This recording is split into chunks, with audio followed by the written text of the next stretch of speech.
हर हर महादेव दोस्तों, श्री शिवाय नमस्तुभ्यम। आप सभी भक्तों का मेरे YouTube चैनल पर दिल से स्वागत है। दोस्तों, अगर आप मेरे चैनल पर नए हो तो प्लीज चैनल को सब्सक्राइब कर दीजिएगा। दोस्तों, आज मैं बताऊंगी ऑनलाइन शिव महापुराण कथा के बारे में, जो कि हमारे पूज्य गुरुदेव पंडित प्रदीप जी मिश्रा के श्रीमुख से शुरू हुई है 17 से 21 सितंबर 2025 तक। तो चलिए दोस्तों, आगे बढ़ते हैं। आज की कथा में गुरुजी ने बताया, अपने अपने पूर्वजों का फोटो लेकर या हाथ में एक दाना चावल का लेकर कथा सुने।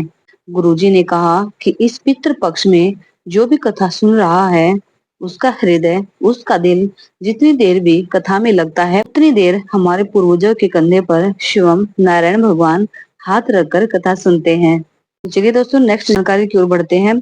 गुरुजी ने बताया कि जिस जिसके घर में या दुकान में शिव महापुराण की कथा चलती है, उसके पितृ बहुत ही खुश हो जाते हैं जब उनके कानों में शिव महापुराण की कथा जाती है।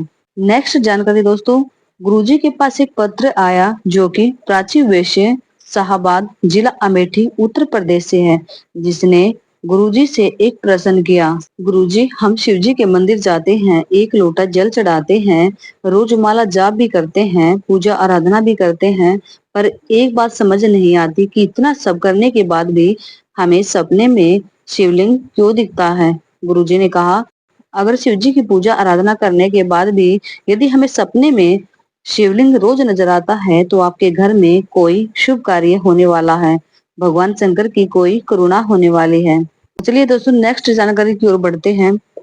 गुरुजी ने कहा कि शिवजी पर एक लोटा जल चढ़ाने वाले का, आराधना करने वाले को अगर भगवान सबसे पहले कुछ देता है तो वो है मन की शांति। नेक्स्ट जानकारी दोस्तों, एक पत्र में भक्त ने लिखा कि एक लोटा जल, एक बेलपत्र, सभी समस्या का हल।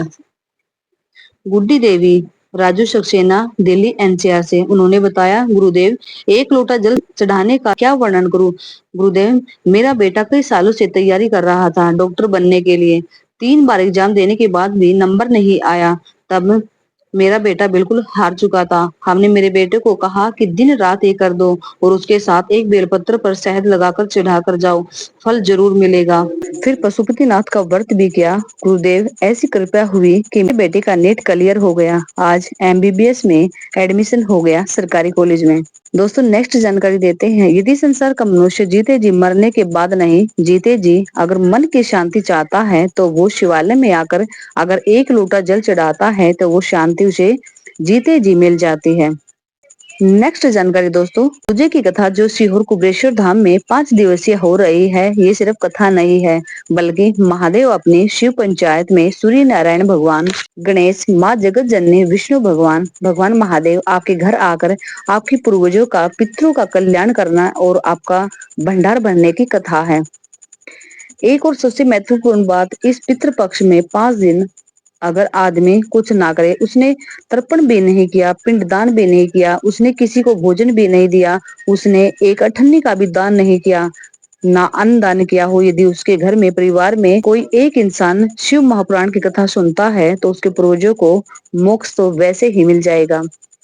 दोस्तों, नेक्स्ट जानकारी है, जैसे सूर्य की किरण थोड़ी सी भी घर के अंदर आ जाती है तो घर में उजाला कर देती है, उसी तरह शंकर भगवान पर चढ़ाया गया एक लोटा जल और उस जल का थोड़ा सा भी भाग हमारे ऊपर आ गया, आचमन कर लिया, पूरे घर पर छीट लिया, तो घर को लक्ष्मी से, धन से, संपदा से भर देता है।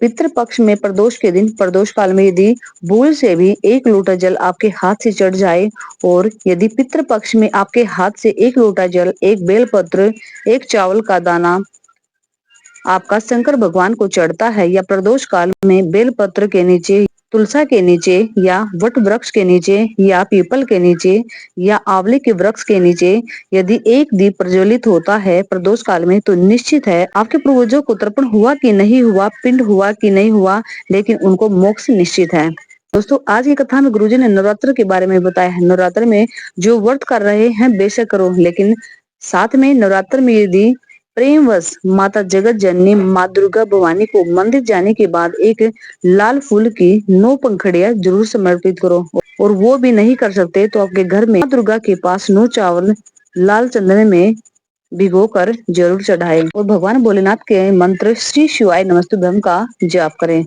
दोस्तों, आज गुरुजी ने बताया हमारे देश के प्रधानमंत्री श्री नरेंद्र मोदी जी के जन्म दिवस के उपलक्ष्य में गुरुजी ने मोदी जी को ढेर सारी शुभकामनाएं दी उनके उज्जवल भविष्य के लिए। दोस्तों, अगर कथा की जानकारी अच्छी लगे तो प्लीज चैनल को सब्सक्राइब कर देना और वीडियो को ज्यादा से ज्यादा शेयर करना। ओके दोस्तों, हर हर महादेव, श्री शिवाय नमस्तुभ्यम।